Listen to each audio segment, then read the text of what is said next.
Why Media Group? The fastest growing media group in North America.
I think today the three personalities I want to mention, we'll start with, I'm taking a cue from you, sir.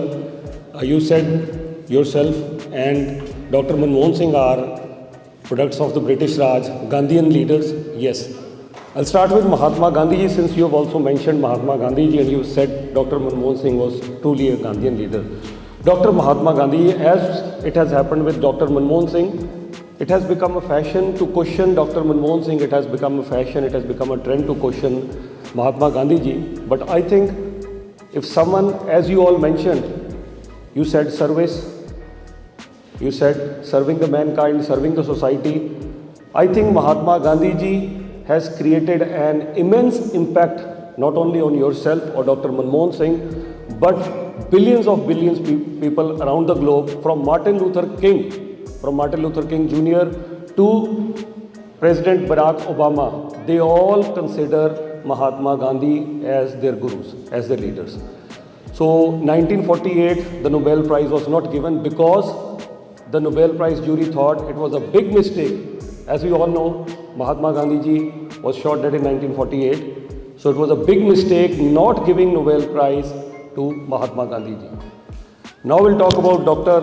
Manmohan Singh. I think you said it right. Billions and billions of people were brought out of poverty and he changed the trajectory of an entire nation. Imagine what his contributions were. Imagine. And now I can't introduce much about Sam sir, but I'll just say one word. I was sitting with my group of friends from my school and they all asked me, Yudhvir, being in media, you have the privilege of interviewing so many people. So 2 questions for you. So we were having dinner with my school time friends and they said, who all you have interviewed, can you tell us? We have seen many of your interviews and if you had to name just one person who you thought was a privilege to interview. I said, of course, I've met 5 prime ministers, I've interviewed many prime ministers as well. I've interviewed Shah Rukh Khan, Salman Khan, you name a cricketer, you name any movie star. I've interviewed almost all of them, from Deepika Padukone to Kareena Kapoor, all of them, from Diljit Dosanjh, everyone. But if I had to mention just one person, and this is I'm talking with my school friends, I said if I had to mention one person with whom I enjoyed the most, it was not Shah Rukh Khan, it was not any of the Prime Minister or any of the Cabinet Minister or Premier, it was Sam Pitroda. I've never told him. It was Sam Pitroda. And I will sum up and we'll start the discussion. And they asked me why. I said the reason is I'm amazed to see whether it is Mahatma Gandhi ji or Dr. Manmohan Singh and Sam Pitroda, how these individuals can do so much in their lives. We can learn so much from them. And that is the very purpose of life, I think.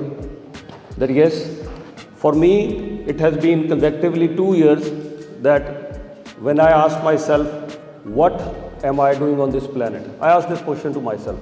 I think to love and be loved, that is the very purpose of life. Again, this is very subjective, this is what I think. And you're right, when you are loving and you're sharing that energy, yes, we are serving the mankind. So Sam ji, thank you so much for joining us. Thank you. So let's hear about Sam Pitroda ji once again. Thank you.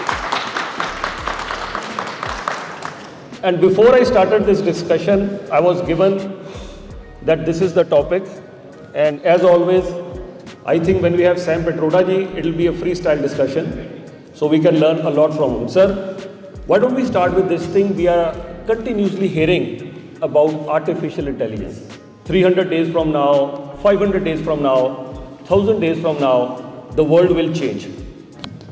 What do you have to say about artificial intelligence for all our viewers? It's a loaded, is it on? Okay. It's a loaded question and it will require a little bit of time. So if you allow me to have some time, I'll give you my version of it. Sure. I have been in IT business for about 60 years. I started in 1965, my first job. Transistor was born after I was born. I was born in 1942, transistor was born in 1947. So I had the opportunity to see a very long journey to get to a point of AI. I worked with vacuum tubes, if it makes sense to you. I've built amplifier using transistor. I was there when Intel was being structured. I know the first 4-bit computer from Intel. I used it in '74. If you look at the revolution in technology fueled by transistor, ultimately it had to result in AI. But for AI to be a reality, lots of things had to happen. You needed powerful chips, you need cloud computing, you need laptops and cell phones, you need high-level language software, and you need big companies to be able to spend billions and billions in setting up infrastructure. AI wouldn't have happened if you didn't have these companies like Amazon, Microsoft, Google's, to really pump in billions and billions in setting up huge amount of computing power. AI wouldn't have happened if there was no cloud computing. AI wouldn't have happened if there was no cell phone. So if you look at the history of IT or ICT, information, communication and technology development, we are at an important point in the history of technology to really give birth to something like AI. What is AI basically? AI is an ability to look at a very large database of all kinds of things: text, voice, video, books, all over the world. And then go into that database and find answers. So networking is the key to AI. AI is not about data analytics.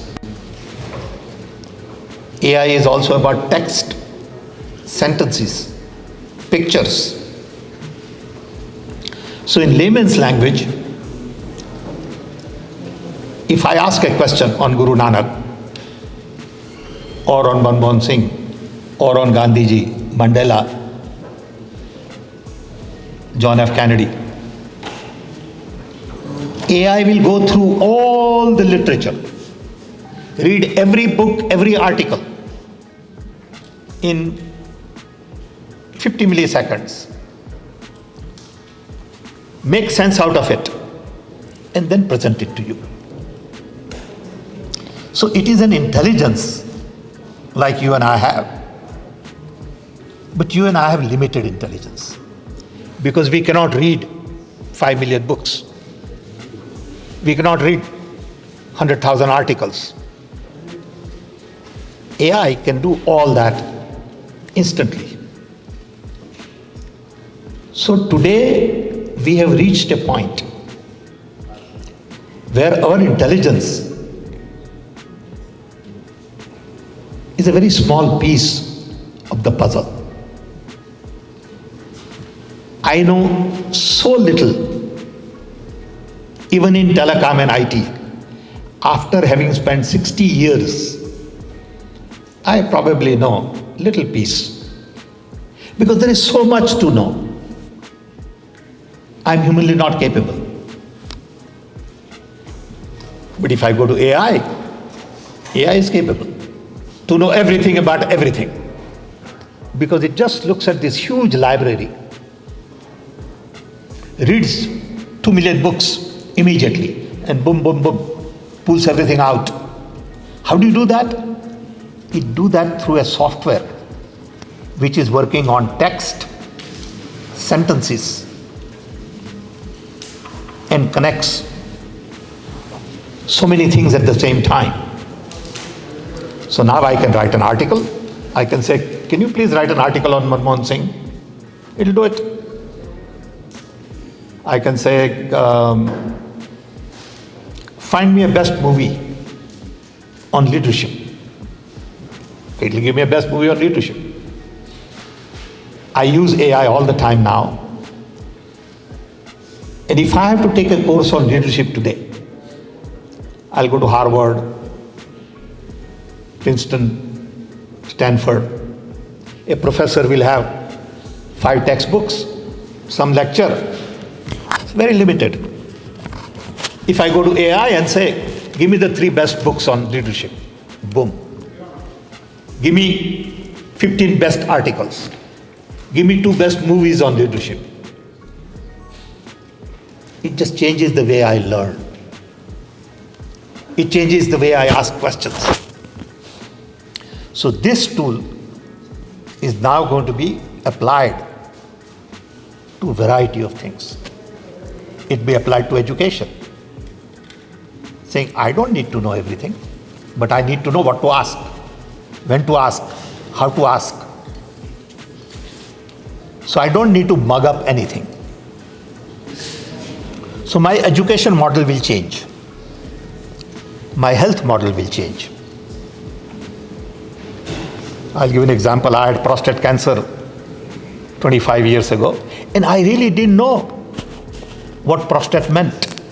Being a scientist, being an engineer, I didn't know enough about it. So I had to read. Now I can go to AI, and AI will give me a complete summary in 3 pages, 5 pages, 5 books, whatever I want. And AI will also tell me as much as my doctor can tell me. Is it a problem? No. Okay, I think this is better for some reason. So AI can replace doctor, AI can replace teacher, AI can give me all the recipes. AI can do everything. It means our jobs will change.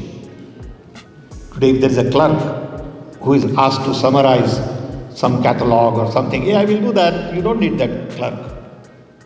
Police reports, court summaries, you name it, and AI can do better, faster, cheaper. And as a result of AI, everything is going to change. Our education will change, our governance will change, our health system will change, our work will change, our entertainment will change. There is nothing that I know of today that will not change because of AI. And it will do better than we can do. Then the question is, what kind of world are we talking about? Let's take a movie. You want to make a movie today. You go find actor, you ask somebody to write a script, you have production people, you have to set and all that. You can tell AI. They take a best actor I know of. If in India it happens to be Shah Rukh Khan, Amir Khan or one of those people, take him and have him speak following words or sentences or dialogues. You don't need actors. You can clone actor. Just to give you some of these examples, whether it's in health or education or entertainment or governance. Everything is going to use AI. Everything will have impact because of AI, and we are going to see a major transformation of our lifetime now. I hope I live to be another 5-7 years to see some of the changes, because this would be the real exciting end to the journey I have seen in last 60 years. Now it's going to happen. Until now we were creating tools. Okay. Now the question is, how do we compete with this? Because we are talking about job losses and so many things. I'll draw parallels with what you just mentioned. You just mentioning that yes, with artificial intelligence, we can clone actors. Okay, but can we bring another Mohammad Rafi Saab? His original voice. Sure you can. Okay, go ahead, sir. Of course you can. How will that? Oh, very simple. Yeah. Okay. So you can ask AI that take the voice of Mohammad Rafi, take the voice of Talat, mix it. You got a new voice. Okay. Very simple. You can do it today. It's not too far. It may be a little expensive today, it may be little, not that fine-tuned today, but they are going to refine it. It's going to get better. But let's understand, every technology brings in threat to existing jobs. When we were trying to computerize railways in India, in Rajiv Gandhi's time, there was a huge resistance by railway employees saying, Saab, if you computerize railways, our job will go away. Nobody wanted to computerize. So what was going on? At every ticket window, 50 people will line up for a railway ticket. When your number comes, you say, I want ticket to Jalandhar. He says, no, that's the next window. You start again from the next window. And we are saying computerized, so you don't need to stand in window to get ticket. The only way we could convince labor is that we told them, if you computerize, you will have air-conditioned office. And then they say, it's a good idea. That's how we convince. This is a real story. Okay. So the threat is inevitable. So what should the younger generation do today? Learn more about AI and embrace AI and accept that the jobs of today are obsolete. Don't think like your parents. They have no clue. Okay, they are obsolete. You don't need to listen to two people, your parents and your teacher. Okay, they have no clue. It's a reality of life. Okay. So these young children will have a whole new world to deal with. So accept that everything is going to change. Every technology has good things and bad things. It's like a knife. Knife, you can cut fruits and you can also kill somebody. So nothing wrong with technology, but there is something wrong with the user. There are bad players in the system and there are good players in the system. You take social media. There are good players in social media who promote good knowledge, connect people, and there are bad players in social media who promote hate, who promote misinformation, lies, fear. Sometimes they win. So technology is a double-edged sword, always. So at this point, we've spoken about Mahatma Gandhi ji, we've spoken about Dr. Manmohan Singh and yourself as well. So what does it take? What are the qualities you want to mention that yes, these are the specific qualities, Dr. Manmohan Singh, Mahatma Gandhi ji, Martin Luther King, and yourself as well, that yes, you see these traits in all these great personalities? I may be biased because I was born in a small little tribal village in Orissa. My father had 4th grade education. And where we lived in this little village, there was no pharmacy, no doctor, no school, nothing. We had Muslim living in front of my house. We had Jain living in the left of him, Sardarji living on the right of him, and a Oriya tribal living in the back. We all lived in peace and harmony. We all played together. No one ever thought that he is Sikh and he is Muslim. We were all part of the same community. Great deal of respect for each other, love. Anybody's kid could go at anybody's house and eat. Okay?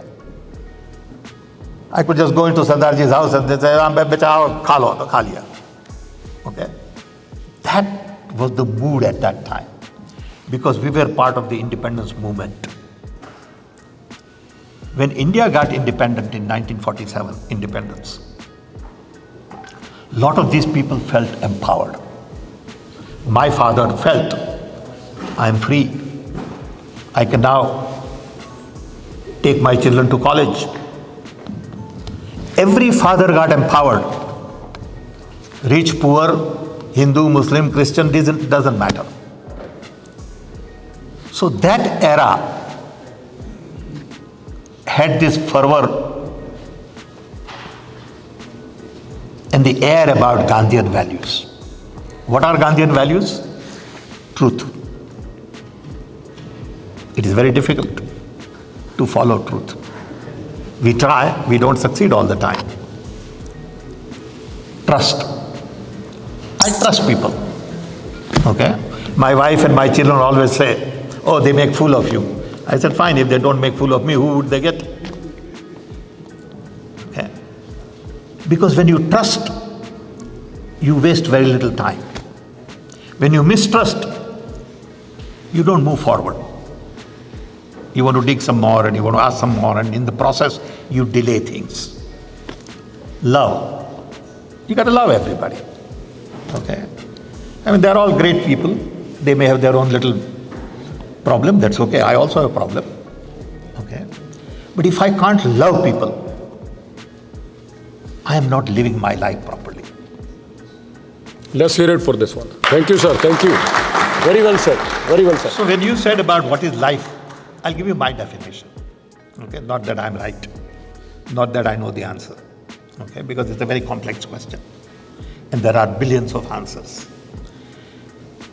I want to experience life to the fullest. I want to experience my friend here with turban, my friend here with dadi. I want to experience that lady. I want to experience you. I want to experience this microphone. I want to experience as much as to the fullest in the time I have. I want to experience different food. I want to experience different conversation, different language, different culture. That is the purpose of my life. Okay, why should I miss on something? I don't want to close my door. I want to keep my door open. Gandhi used to say that. Openness. So going back to Gandhiji, truth, trust, love, then comes democracy. Everybody has opinion. Everybody should be heard. Then diversity. We are a diverse group of people. Then inclusion. Don't exclude anybody in anything. Even if that's your enemy, that's okay, bhai. Come on. We'll deal with you. You don't have to like me. Why should you like me? It's okay for you not to like me also. But that doesn't make you my enemy. So Gandhi's thing was democracy, diversity, inclusion, justice, equity. These are not just words. This is lifetime of work. And all of these words meant something. I went to a boarding school at the age of 9, which was Gandhian boarding school. We didn't know that we were being trained in Gandhian values. We had no idea. It made sense when we grew up and we were in 20s and 30s, we realized, all that we did at the age of 9 is now beginning to make sense. That discipline we had, that moral ethics, all those things matter. And if you don't train yourself, these things don't come easy. And Gandhian way of life was a training that Manmohan Singh lived, that Mandela lived, that some of us lived in a very small little way, but their sacrifice was unreal. I mean, how could you stay in a jail for 27 years?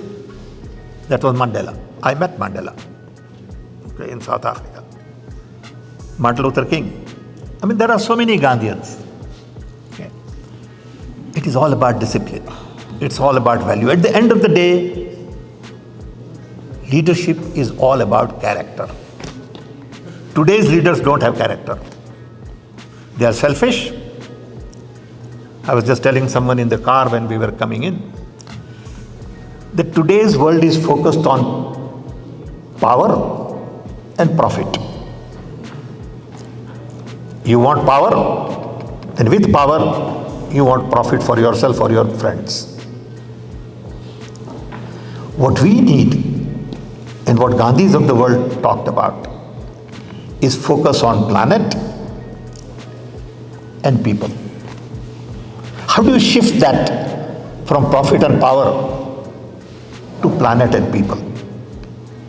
I'll give you an example I gave someone in the car when we were coming. It's fresh in my mind. I have a picture of a lady in Rajasthan.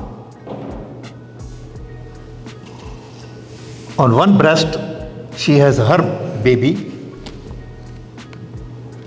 taking milk. On the other breast, she has a little goat drinking milk.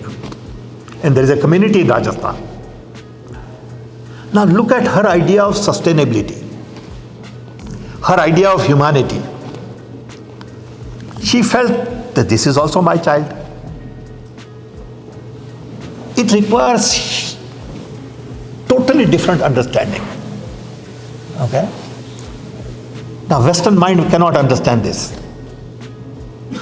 And she is very comfortable. She has no issue. Okay? And I carry that picture on my laptop because it tells me their commitment to environment. Yeah. Sustainability, inclusion. These are important words. These words define your life. Okay?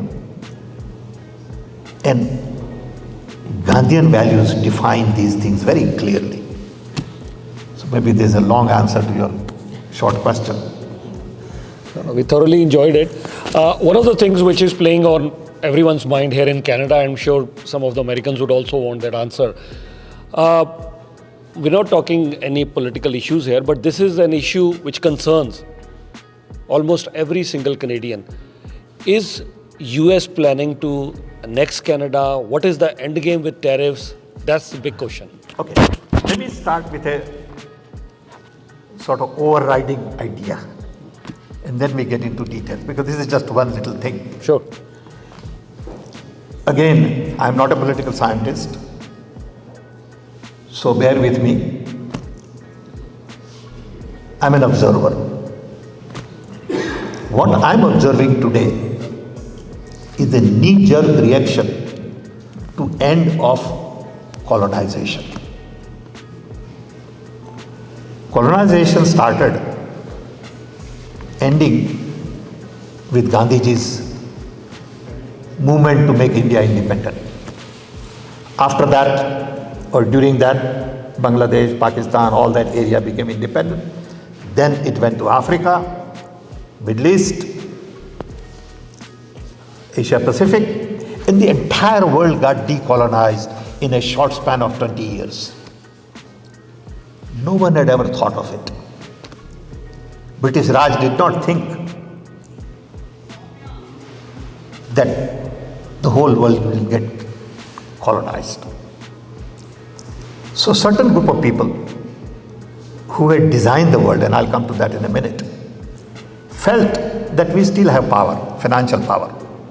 All these new countries are still poor, hungry, don't know how to manage. Okay? Some will have democracy, some will get dictatorship, and they'll fight among themselves. Until China came up. As soon as China came up, everybody panicked. Said, oh my God, these guys can make a lot of money. They have shown that under different system, they can be rich. Now, let us pay attention to decolonization. Decolonization said inclusion. We all want to be included. Listen to me. I'm going to speak. I'm going to raise my voice because I'm independent. You may not like it. People don't like that. Some people don't like that. Decolonization also said sustainability. My forest, my river, my plant. I want to protect it. It is my food, my genetic pool. Don't come and bring your seeds because I want my seed. I want my rice and not the most efficient and best rice. So some of the rich and powerful in the world felt that this decolonization is now a threat to their power, their future, their community's future. So we better put clamp on it. In a sense, and don't take me too seriously, all the rich and all the powerful have come together. Whether it is in India, or in Hungary, or in US, everywhere rich and powerful have come together to say, it's okay for you to be dictator because we support you. We have the money, you keep the power, we'll make the money. And between two of us, we'll share and keep all these guys out. That process is going on now. In human history, probably this will go on for 25, 30 years. I don't know the answer. I'm just saying it. And then world will recognize that all these people matter, that their voices matter. They may look different, they may pray different, but they are part of the humanity. Today, they are being ignored. So now let me take another viewpoint. World was last designed when I was born. In 1942, around that time, world was designed by a handful of people in America, which gave birth to UN, World Bank, IMF, WHO, WTO, and ultimately NATO. This design was based on democracy, human rights, capitalism, consumption, and military. America wanted to make sure that the political system will give you liberty, but the financial system America will control. So World Bank had to be in America. World Bank had to be decided by Americans. IMF, you can give it to somebody in Europe. WHO doesn't matter. But UN has to be here because that's the headquarter of the world. So America very successfully implemented this design. And it worked because then world was ruined. World had to be rebuilt. Japan was bombed. Germany was completely destroyed. So America said, we'll build it. So America helped build Europe, build Japan, and everyone was happy because India was still a colony, didn't matter. China, nobody cared, and Africa, nobody looked at it. So a handful of countries decided how world is going to be designed. That design is obsolete. Nobody wants to accept. Why is that design obsolete? Because hyperconnectivity has changed access to knowledge. Hyperconnectivity today tells me that everyone in this world is connected. For the first time in the human history, we are all connected. Never happened before. What does this connectivity mean to human civilization? It is a bigger invention than fire. We haven't celebrated. We are using connectivity today for productivity, efficiency, cost reduction, and not to bring humanity to the next level. So we need to learn to use connectivity to do things we have never done before. We don't know how to do that. Okay. So in a hyper-connected world, we need a new design of the world. This design just doesn't work. No one is willing to accept it because everybody is worried that I will lose control. Those who are in control want to build the system. And when I say this, people get mad. People say, who is this guy? Okay. And there's some bad design. Of course, this is Gandhian idea. And that's why people react to it. If I was to say, yes, I'll show you how to make 5 billion or more, everybody will say, great idea. Wonderful guy. Okay. But when you say, look, I want to change the world, so other people have bigger piece of the pie. That's not acceptable. So that's what is going on in the world today. So what world needs a new design. What do we need when you're talking about new design? I think one of the American dream, was, and I was reading an author and they said one of the biggest invention in the last century in US, of course you're an inventor as well, they say it's the middle class. But today the middle class feels squeezed, not only in US but here in Canada. I am sure many of you would be elite here or super rich, but most of us are from the middle class. We want better future for ourselves and for our coming generations. So when you talk about new design, artificial intelligence, leadership, can you sum up for our audience here what should be done so that our middle class really not just survives but thrives with the inflation, housing, cost, and when we are talking about artificial intelligence, there is definitely some sort of anxiety. What is our future for the middle class and our coming generations in Canada, in US, and I also want you, if you can touch upon the future of the middle class in India as well, please. First of all, I don't have answers to a lot of things, but I'll still say things, okay? We all must recognize that in last 80 years, we have not created one new global institution. Think about it. Not one new global institution has been created in the last 80 years. Define global institution, what is that?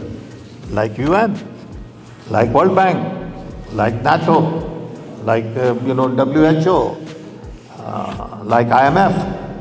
Do we need a global institution on sustainability?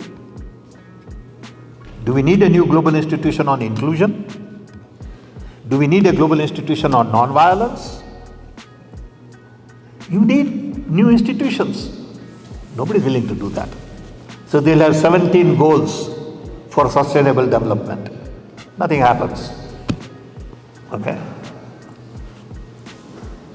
You assign a team to eliminate hunger. It will be eliminated.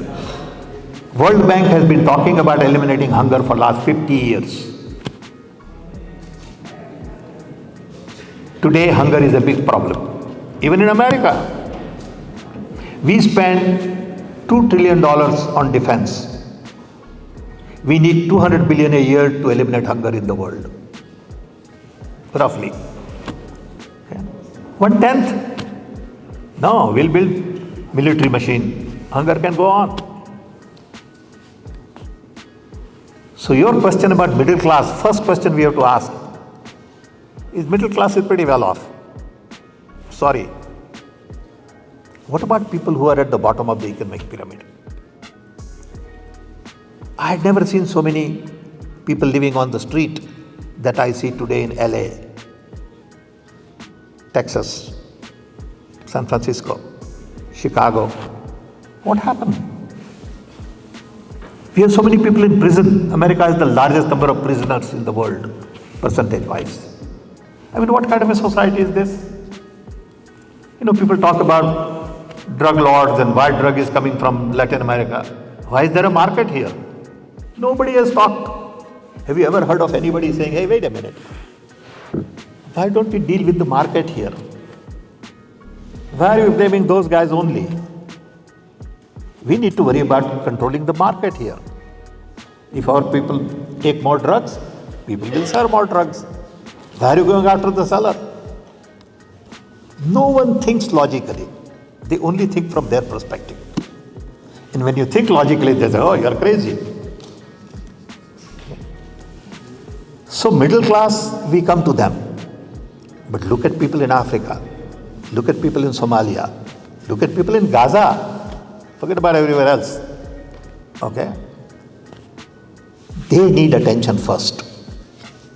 Our inflation could be 4% and you and I may have, 3 less scotch or, little less milk. It's okay.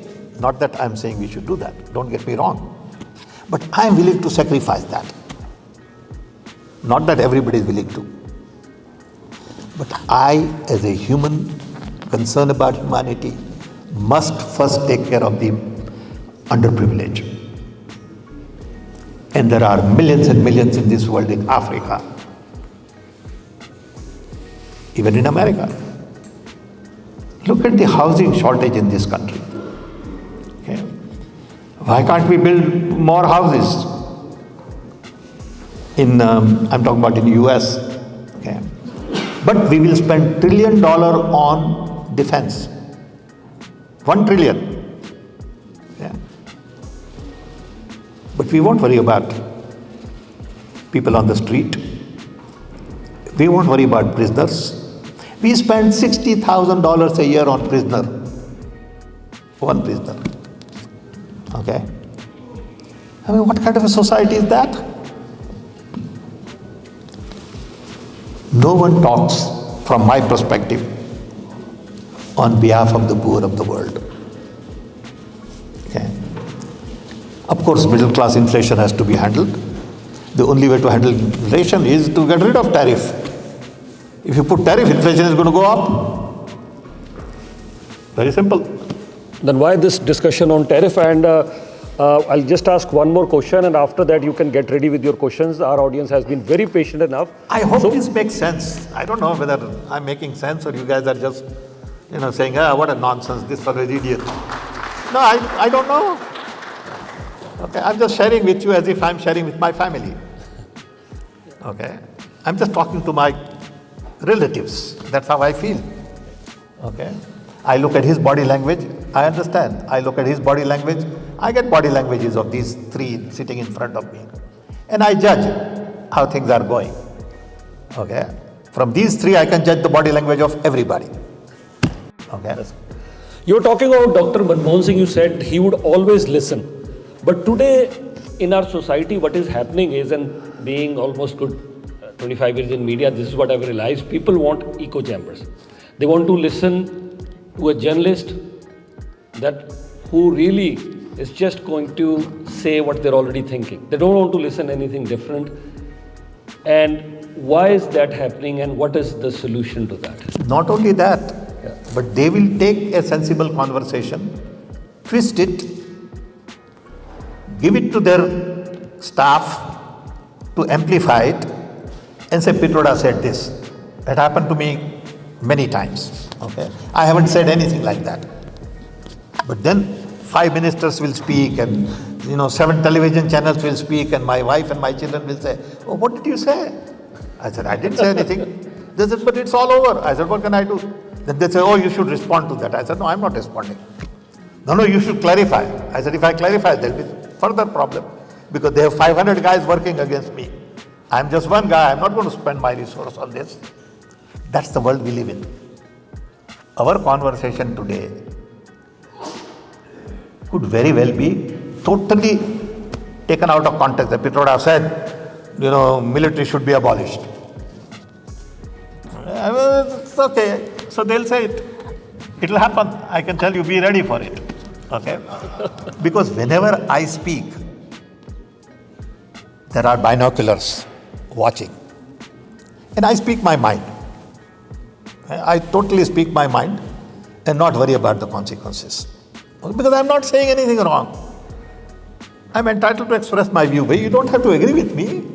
It is perfectly all right. And if you don't agree with me, you're not my enemy. You're my friend with a different view. Okay? My wife has a different view. My children have a different view. My friends have a different view. I live with them.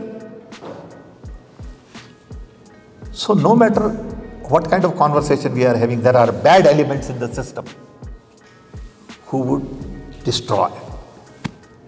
Sorry, you had asked a question, I forgot. What was it?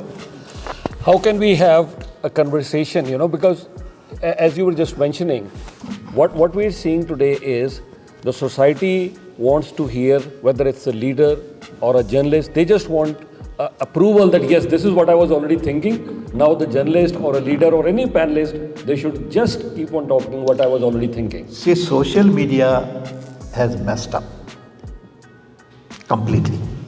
And I'm a technocrat, I can tell you. The fundamental problem with social media is very simple, but nobody wants to address. And it has to do with unauthenticated behavior. On Facebook, there are 8 Sam Pitrodas. I don't know who they are. Okay. Somebody will say something and then I'll get a note. Oh, did you say it? I said, I have no idea. You can say sampitroda101gmail.com. Okay. The guy will assume that this is real Sam Pitroda 101. I have nothing to do with it. Then guy will bombard everybody with messages. And they'll say, oh, did you know that Sam Pitroda said this? And that fellow will tell that fellow will tell his friends. And all of a sudden there are 100,000 people saying, oh, this is what he said? Oh, that's very bad. I don't know. So social media needs to change so that you when register, or I when register say, I am Sam Pitroda. I take responsibility for what I say. And there is only one Sam Pitroda. And this is my ID. My passport, my social security number, my driver's license, whatever. If they do this, world will change. They will not do it because as soon as you do that, their numbers will come down substantially. When Facebook says I got 2 billion people, it will probably turn out to be 1 billion. So their market cap will go down. If their market cap goes down, their capacity to get more money will come down. And the whole system will collapse. Okay?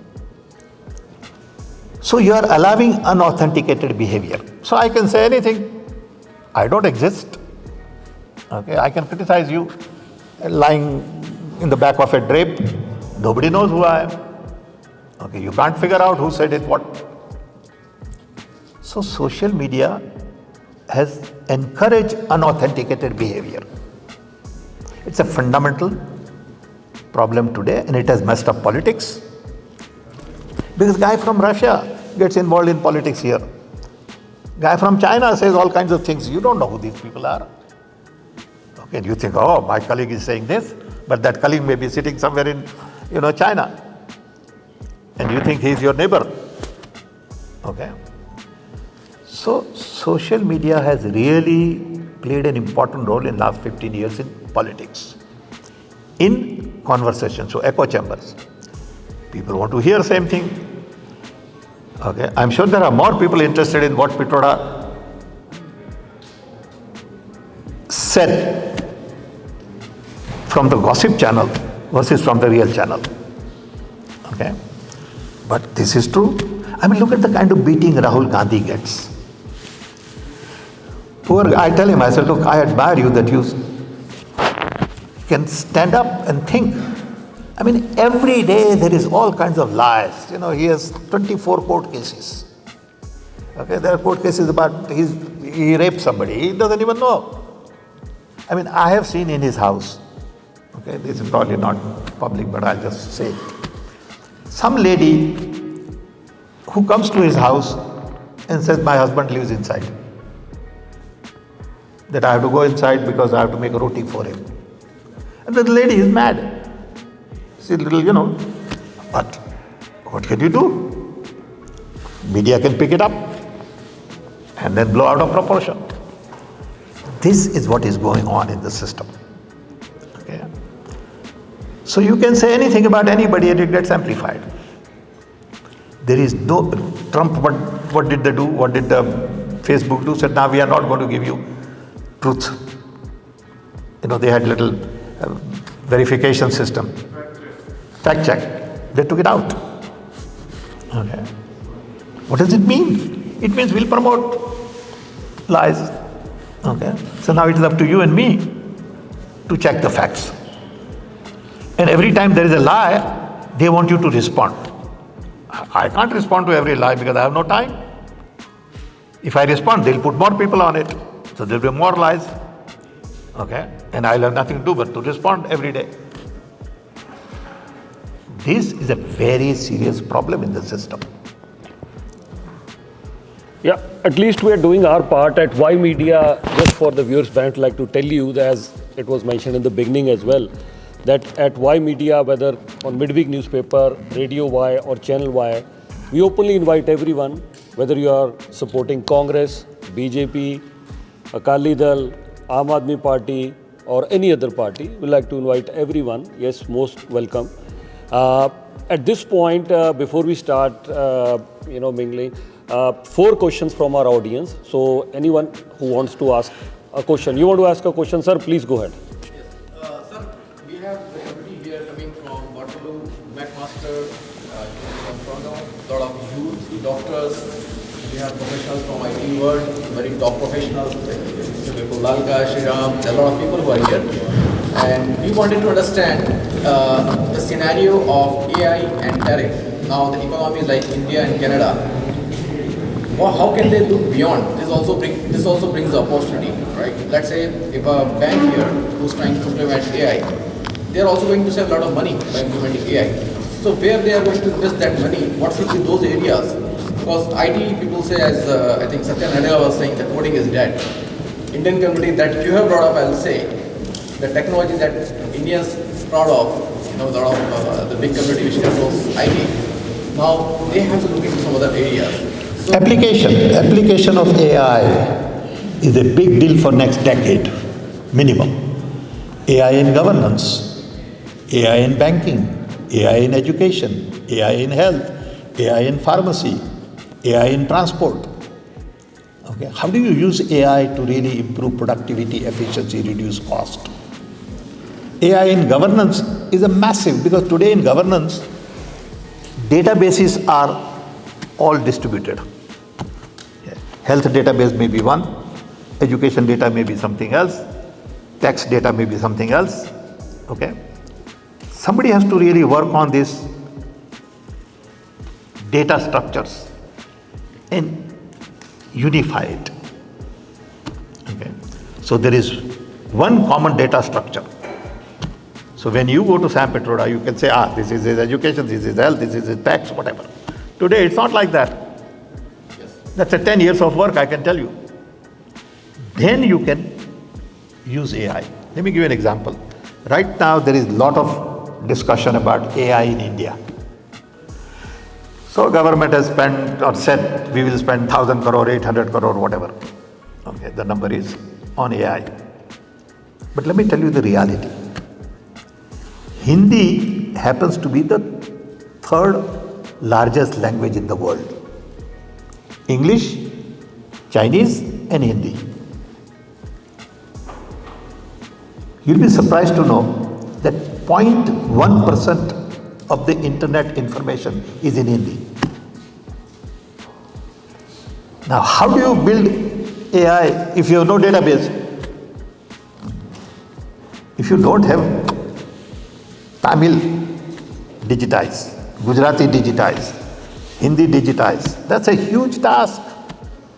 Okay? What do you do with AI? So they don't get it. Okay, but they will spend crores and crores in buying all the chips and setting up a big infrastructure and look good, and they'll take pictures and great success, great success. Fine.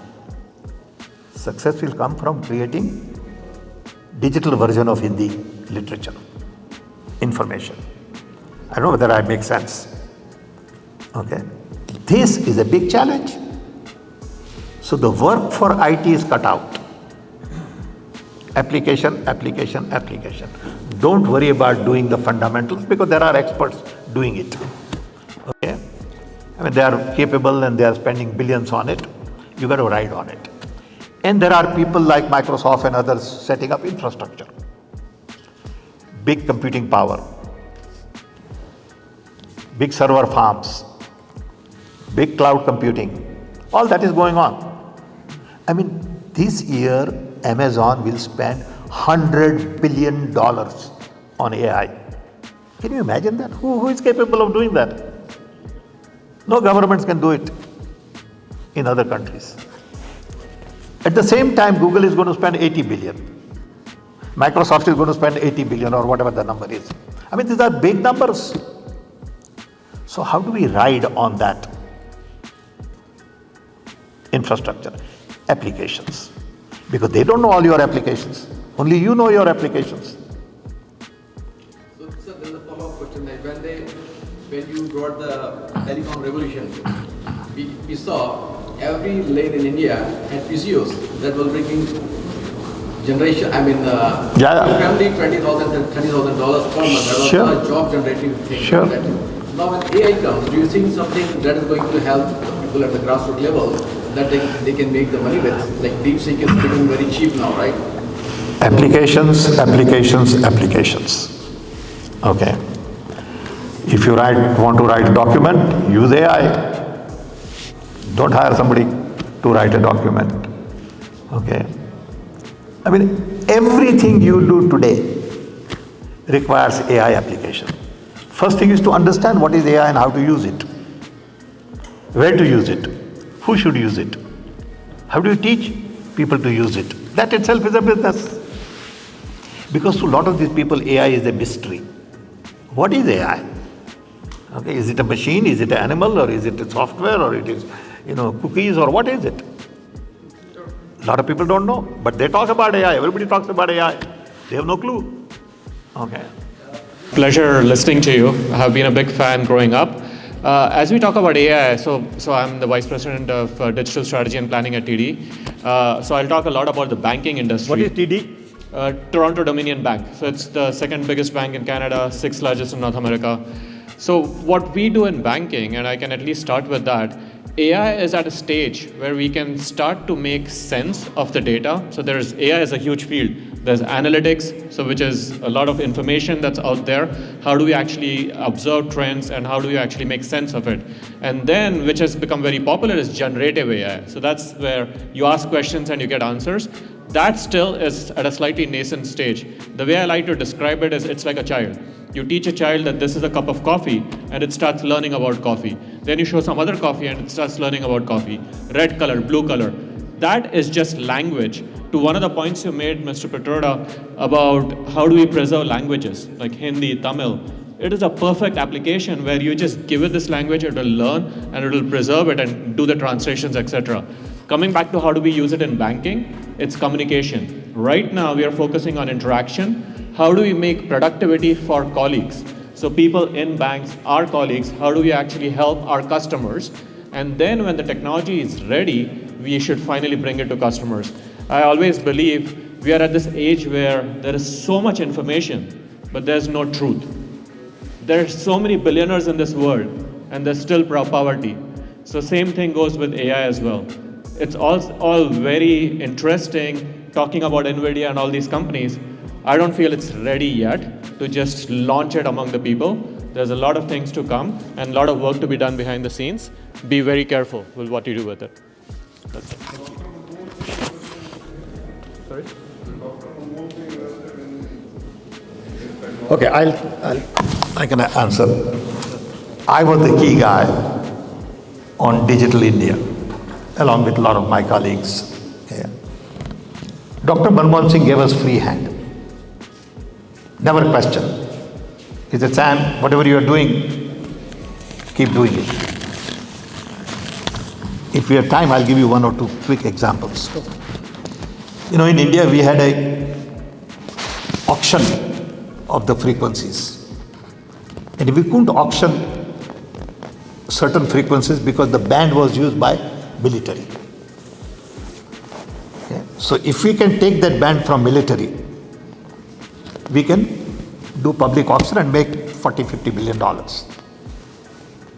So they all tried. One day, Manmohan Singh called me, said, Sam, we have this problem. Can you sort it out? So I said, okay. So immediately, within half an hour, a man from Cabinet Secretariat came to meet me. I happened to be in some hotel for a meeting. So he came to lobby with all the files. I said, this is the issue. I said, okay. Call a meeting of all army people, all telecom people, and listed 30 people. So I said, day after tomorrow at 3 o'clock, call a meeting in Telecom Commission office. So I go there, they're all there, army, military, general bundles up. I sit there and I said, look, Prime Minister has asked me to sort this out and I need your help. I said, we are not leaving this room until we solve the problem. Whatever it takes. So now, army ko bola, you say, that fellow said something, everybody said something. And at the end, it turned out that army said, look, we are willing to give it up, but we need an alternative. If you can set up a fiber optics network for this, which will cost 8,000 crores, nobody is ready to listen to us. I said, no problem. That's very simple. I said, I assure you, and this is all public knowledge. Okay?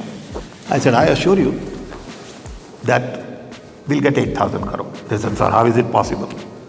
I said, let's make a decision that you are willing to give up this spectrum if somebody sets up a fiber optic network for you, free of cost. Meeting over. It was about 6 o'clock. 7 o'clock, I go to Pranab Mukherjee. He was finance minister. A very close friend of mine. I said, Pranab, I need your help. He said, what is it? I said, look, can you approve 8,000 crores for this? And I gave him the background. He said, done. It's very simple. I called Dr. Manmohan Singh. Sir, it's done. He was that kind of a leader. He let you do. Okay. Similarly, we had 46,000 crores sitting in Universal Obligation Fund, which is a lot of money. Universal Obligation Fund is set up during my time when telephone operator does not go to rural India, he pays the penalty. If he goes to urban India but doesn't go to rural India, it is like in America we had Rural Electrification Authority. So over a period of time, all these people paid, and the money was huge, sitting there. Nobody knows how to use it. So I decided that we want to connect all panchayats in India to optical fiber. Yeah. So everybody said, but not possible, there is no money.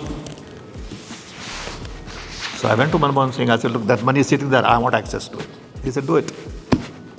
We took all that money, now we are building, it's 5 years, 10 years late, but it was decision made during Manmohan Singh time.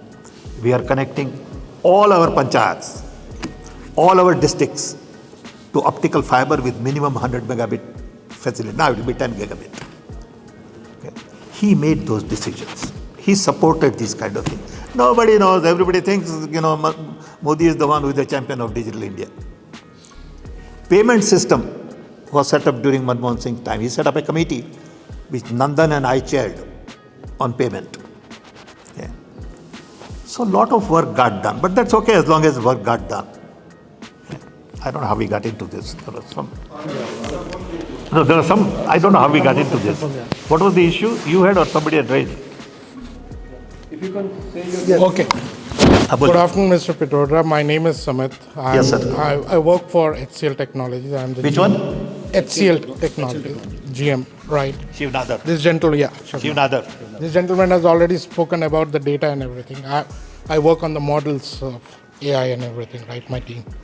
The question is a little bit different. What we observe living here is the whole society, right, across the globe, right, is shifting towards right? You see India, you see even in Canada, you have a trend everywhere.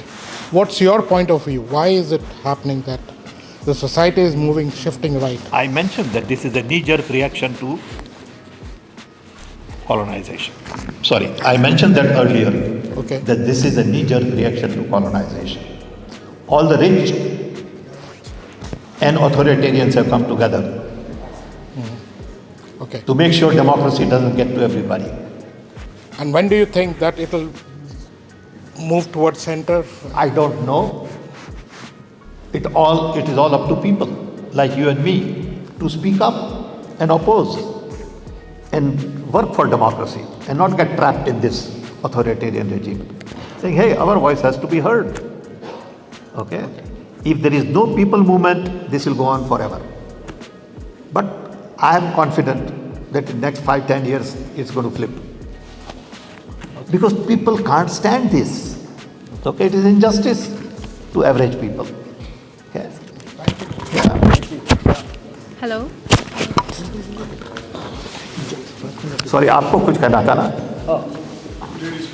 अच्छा. Oh, thank you. I'll talk about 3 things: who I am, what I believe in, and my questions to you. Please. It will be just one question. So my name is Parneet. I've been living in Canada from last 15 years, and I have came as an electronics and communication engineer here, and I worked with Cisco, I worked with Microsoft, I worked with AWS on the cloud side of things. So I've been network engineer, and very early on, I realized that in the heart of digital transformation is the human interaction. What I mean by that is, what can you individually contribute to the society when you have so much knowledge? So that's something I wanted to know from you, like as an individual, what can we do to make this world a better place? You can change this world. When in doubt, think of Gandhiji. But it requires a lot of sacrifice. See, when you have self-interest, things look very simple. But when you have public interest, things get very complicated. Self-interest is very simple. You take advantage of everybody. You only optimize yourself for yourself. It's a simple formula. Don't need to be too smart. Pardon me for saying it. But when you have to look at public interest, whether it is Mandela or Martin Luther King or Gandhiji or anybody, it gets tough because everybody is going to attack you. So whenever you are trying to do public good, you will have a lot of opposition. Now you can start with your community. You can see how children can use your technology better. Okay. Let me give you an example. In India, we have 2 million teachers who don't know anything about computers in villages and all that. Can I really set up an operation here where I train 500 teachers in India on computers, how to operate computer, how to turn it on, how to do this, how to do that? Nobody is doing it. People in India are also not doing it. Because everybody wants to boil the ocean. Nobody wants to do little things. Everybody wants to boil the ocean. You can't boil ocean like that. You have to start with a drop. Our teachers do not know how to operate computers.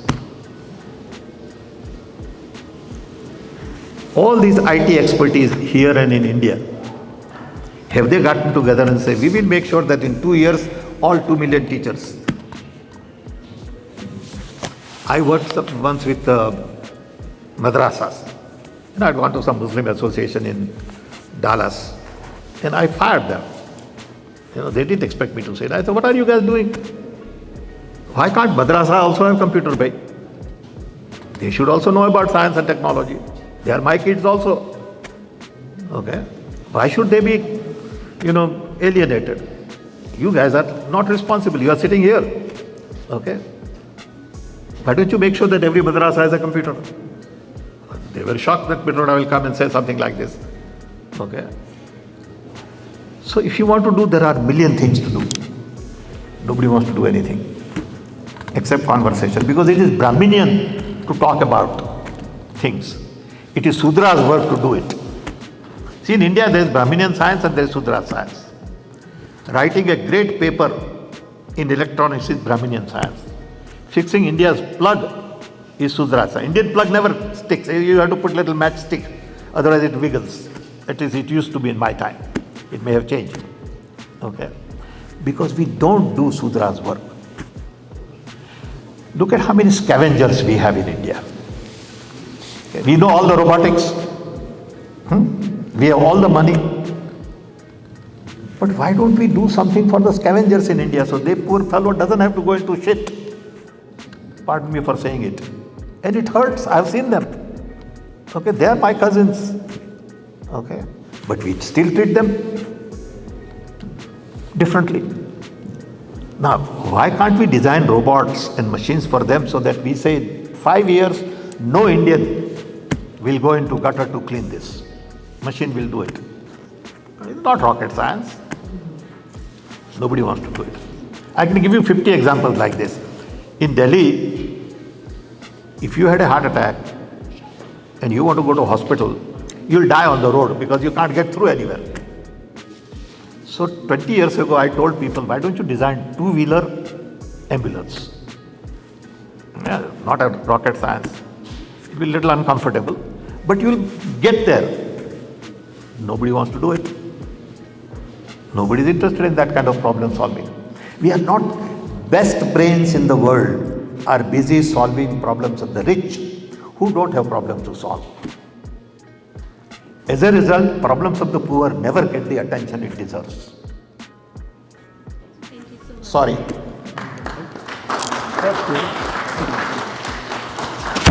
I would say that we are running short of time, so we'll just pick the questions very short and crisp, and I think only last 2 or 3 questions will be putting forth. Last 2 or 3. He has his hand from right beginning. ठीक है. Thanks. I'll be very brief. Please. I'm Anupam Thakur. I'm a psychiatrist in a hospital. Yeah, we met. Yeah. We need more of you in India. We do indeed. I always wanted to thank you, and I have been, but then I'm really fortunate to be able to thank you in person for the PCOs, that I could talk to my parents every other day from medical school to home. Thank you for your I have 2 questions, but then maybe even one should be okay. No problem. You have worked with so many leaders, you have worked with so many luminaries. If you could share a few nuggets about what makes a good leader. And the second question, if I may, you mentioned about that example where you could get a problem solved sitting in a room and I'm not going to go out till I get this done.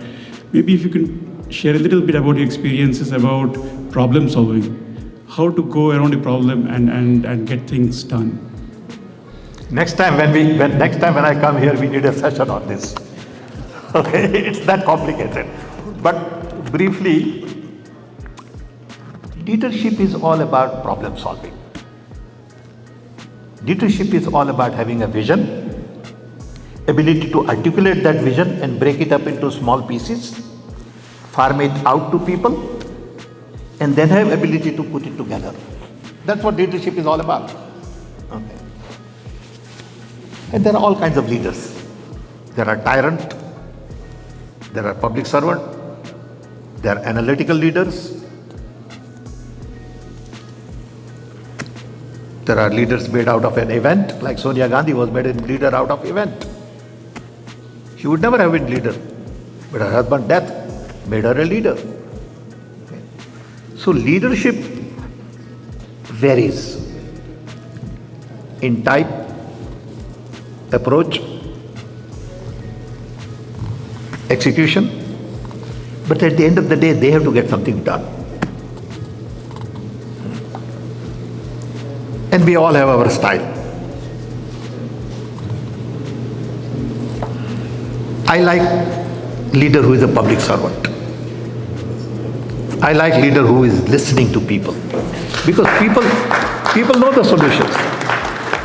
You know, people know a lot more than you think. I'm sorry, I'm taking time, but I want to give one example. You know, I had a car failure in small little village in Gujarat. So I have a leaking car, and radiator is broken and all that. So I land up in a small little village. This was 30 years ago. And I said, I have this problem. Is there a mechanic around? So some guy said, yeah, there is a guy who's mechanic. I said, what does he do? He said, he repairs bicycles. I said, but he repairs bicycles. He said, no, he's very smart. So the guy comes. He said, in Gujarati, he said, sir, what is the problem? I said, my car has a leak, and I have to drive. My children are inside, and what do I do now? He said, no problem. He said, funny. He goes in his house, brings this much haldi, turmeric, puts it in the radiator, and the damn thing seals. He said, sir, you take some turmeric with you. This will last for an hour. I said, what do you mean? He said, turmeric always seals hole. I didn't know that. Never occurred to me. That local knowledge he has. Okay, because he repairs bicycle, puncture. Okay, think of this. But who would listen to him? Who would give him a chance to fix a car? Okay, first reaction would be, he can't do it. Never underestimate the intelligence of an average guy who is living with the problem. Okay, respect it. And I can give you tons of examples like this.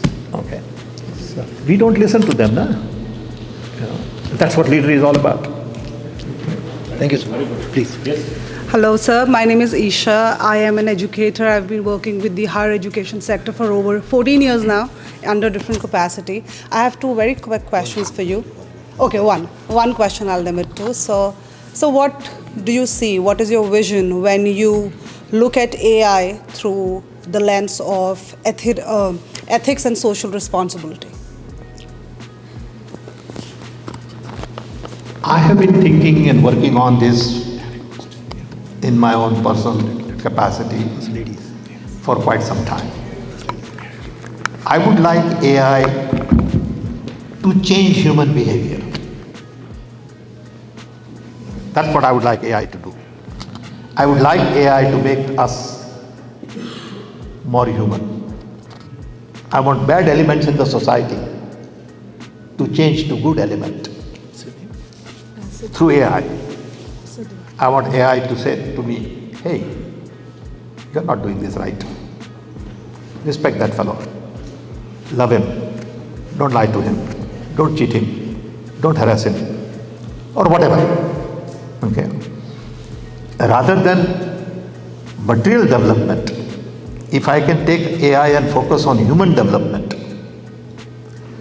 so there are more good people in the society. What is the problem in the society today? There are more bad people than good people. Okay? If that turns around, there are more good people, we'll all be happy. There won't be any fight. Violence begins at home. Why? Because we lose control. Can AI teach me that? So, I want focus on developing better people right from childhood. If AI can help me do that, I'll be very happy. Thank you, sir. Please. Hello, sir. Thank you so much for coming. So I'm a university student and I'm studying economics, and I'm also a very proud Indian. People like you make us really, really proud. And I wanted to ask, in digital India, we have all this innovation going on, and it's incredible. But at the same time, you have like certain companies, holding higher shares of the market, and it really affects youth innovation. So as a youth, living, in Canada or going back home to India, how should we navigate this landscape, and what type of policies would you recommend, that you would implement, or tips to help us out? Thank you.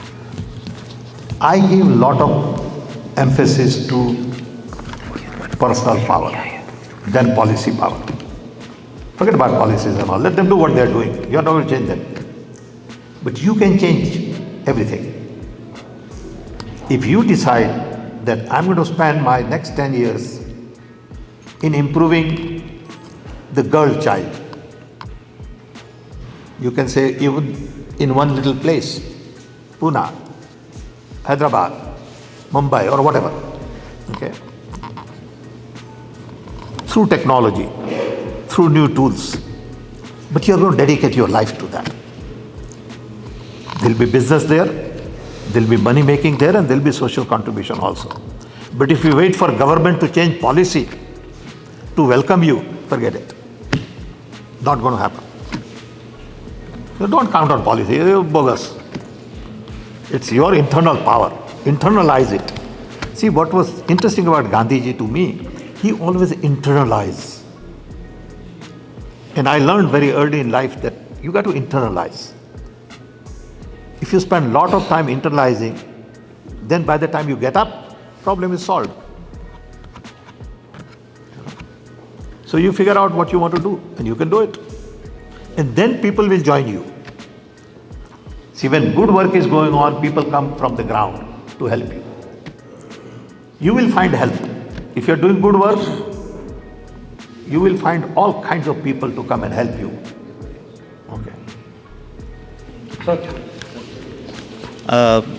Thank you for this insightful conversation. My name is Amol and I work for an IT company where we build automated solutions using AI. And one question which always bothers me is I have a 7-year-old and he's growing. And the people started talking about AI. A lot of people started talking about from November 22nd when ChatGPT came into picture. And since then, a lot of people started using that, and that's what a lot of people, they know AI only that much, and then with these younger generation, what do you say? Because I feel a day will come, if we don't harness this energy, that people will stop thinking, and especially with this young generation, as they're growing up and they see so much of automation, AI, and they're doing their work using that.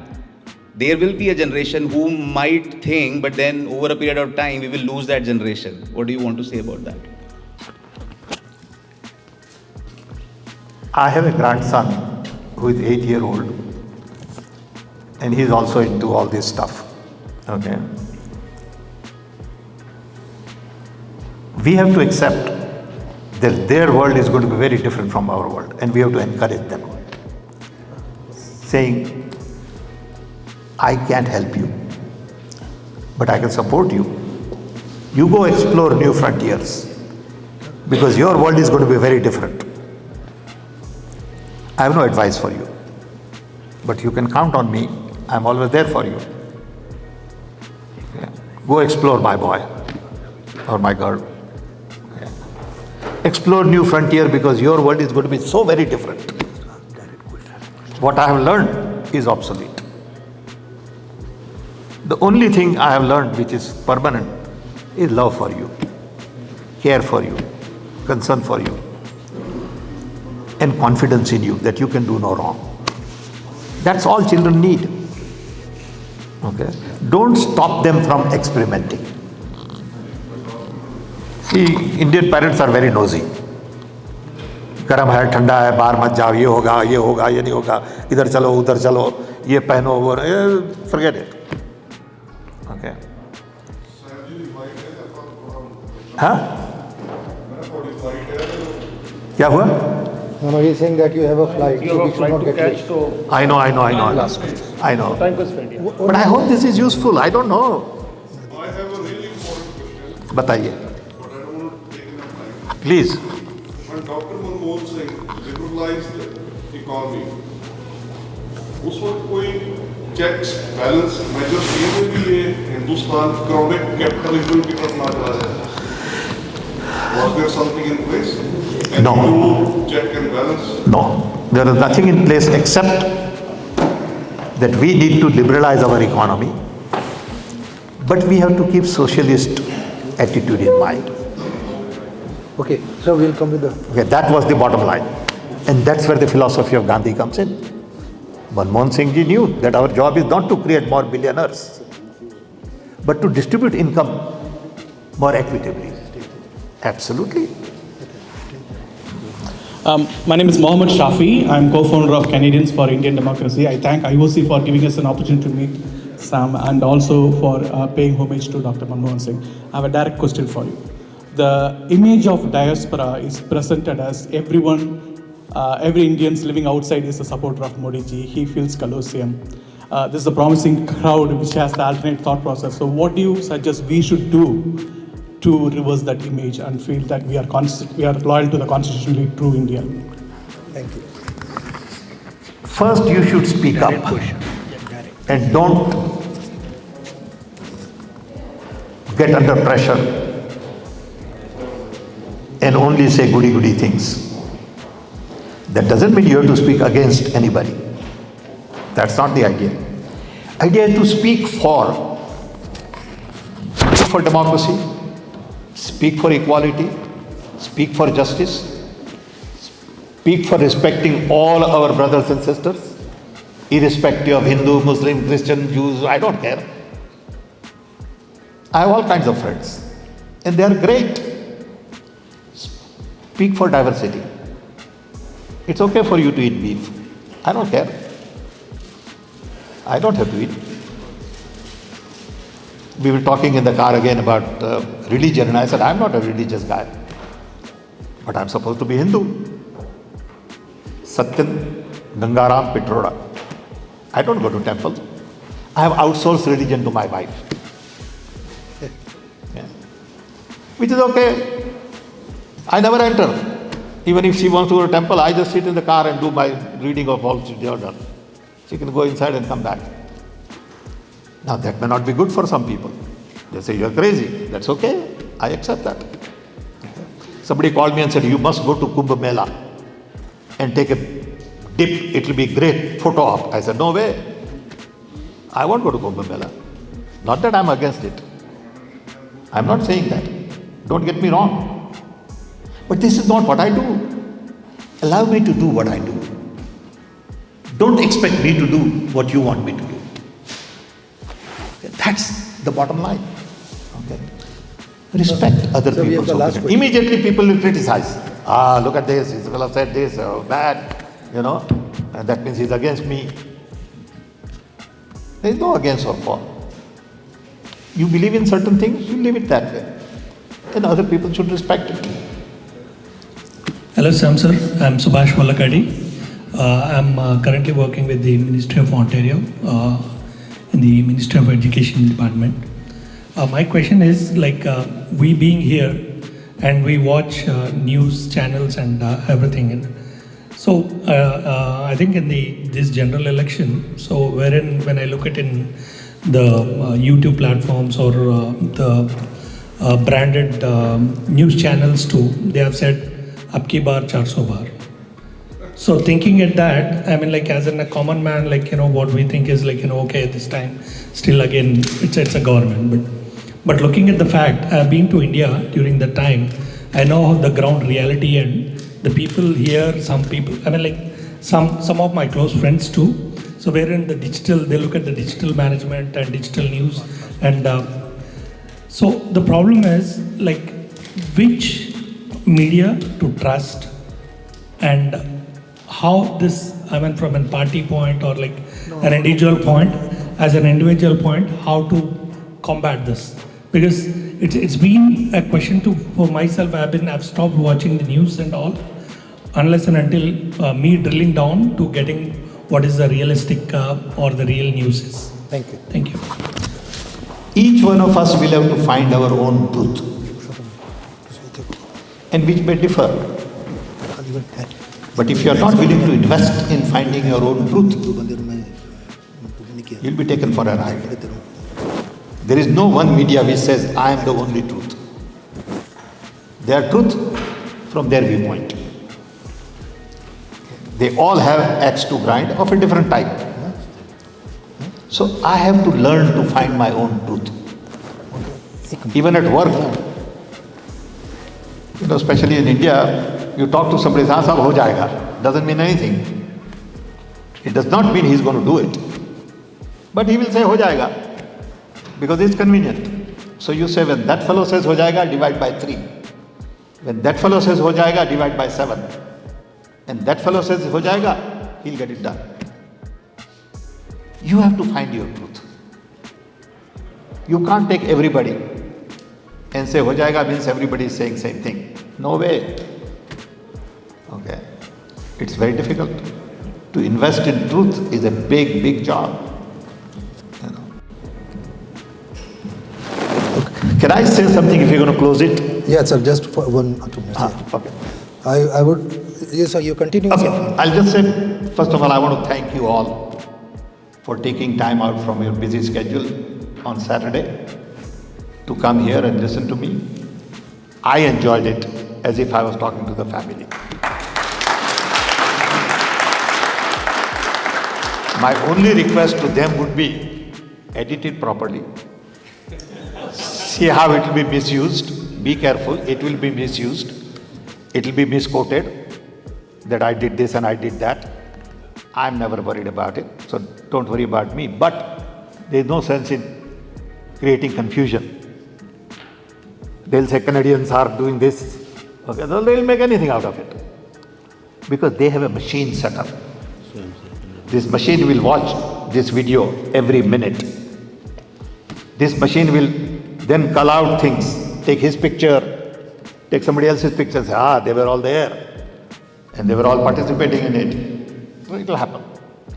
So sanitize a little bit. I shouldn't say it, but since I know you personally, I'm requesting you. Otherwise, I had a great time. I hope we connect again. If any of you come to Chicago, look me up. I'll be happy to have a cup of coffee with you.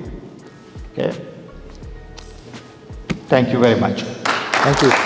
Before we end up the program, 1 minute, please.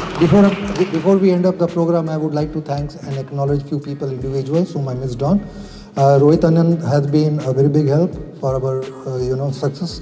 And where did he go? He is sitting right in front, sir. Rohit.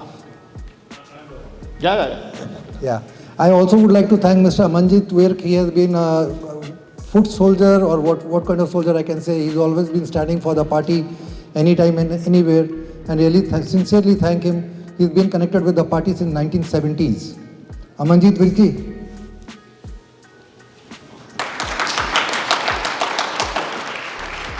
And Mr. Parshottam is a very hard worker, and he will just take 1 minute, sir, please. And then we'll be. Take your time.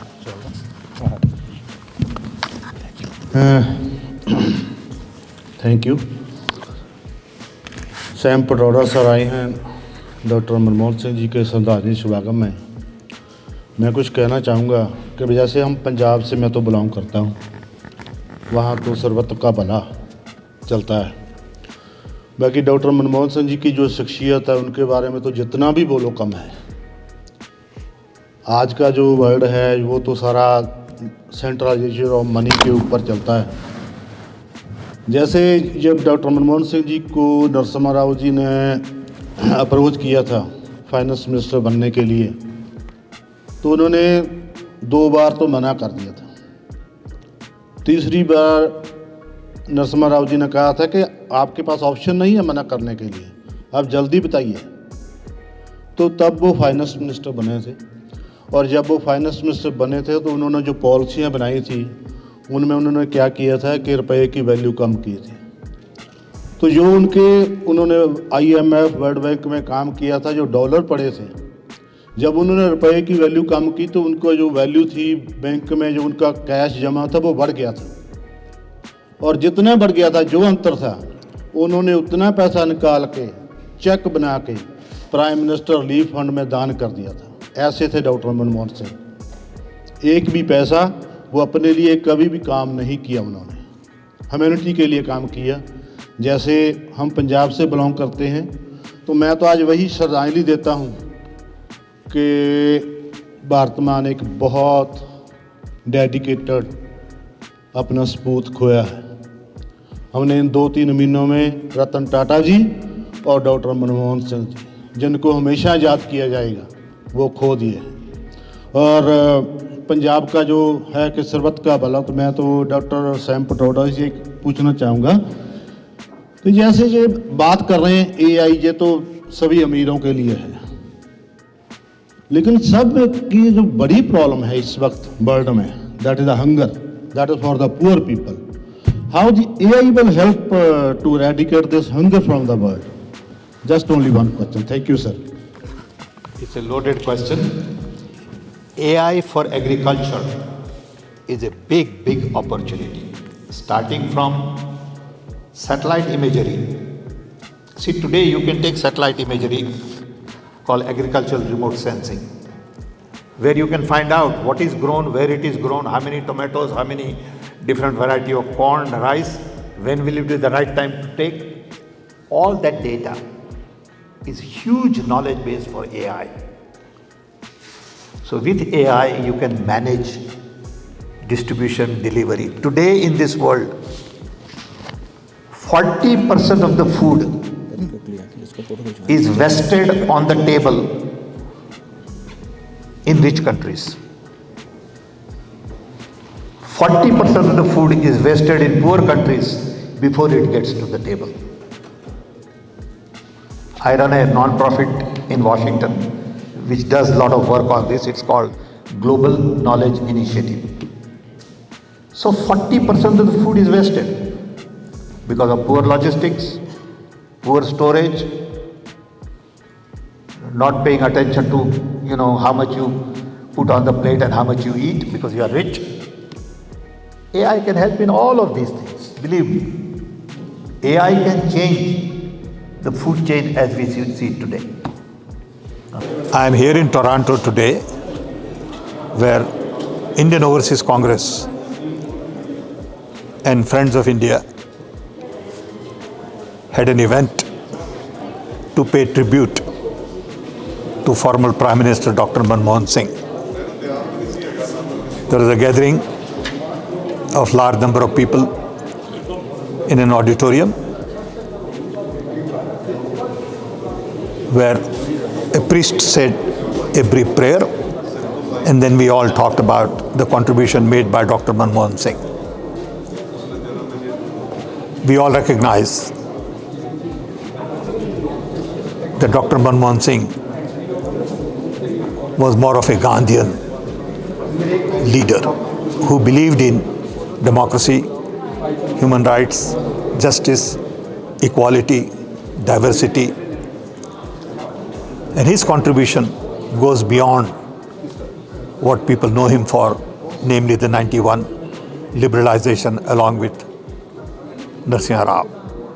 His contribution was more into many other areas, including right to information, Narega, Digital India, Knowledge Commission, Innovation Council, just to give some examples. His tenure was full of growth. where we had 8% growth for 8 years. It is only last 2 years that there were some hiccups.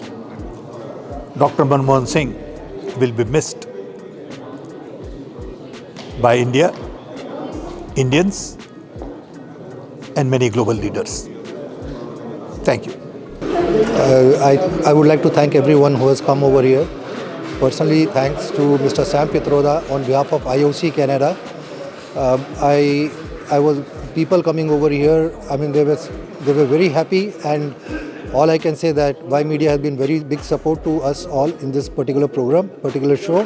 Thanks to Yudhvir ji, Sam Pitroda ji, and all the prominent persons who were there in the program. We learnt a lot. We heard a lot about the technology, science. We did tributes to Dr. Manmohan Singh, his achievements. I thank and congratulate Y Media for all the help and services. Thank you. Hello everyone, my name is C.P. Jaswal. I'm the group editor of Y Media. Today we are here to pay tribute to Dr. Manmohan Singh. Dr. Manmohan Singh, our former Prime Minister, has left us physically, but he has always been present with us. The kind of legacy that he's left behind, it cannot be measured in terms of GDP numbers or anything else. I can say that he has lifted millions and millions out of the poverty, and he will always remain in our hearts. Dr. Manmohan Singh, thank you so much for being there for the entire world. Yes, Dr. Manmohan Singh, he was not part of any political party. We can't even bracket him with just Indians. He was here for humanity. I clearly remember Barack Obama once mentioned that yes, when the world is looking for answers on GDP, finance, economy, they ask Dr. Manmohan Singh.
Y Media Group, the fastest growing media group in North America.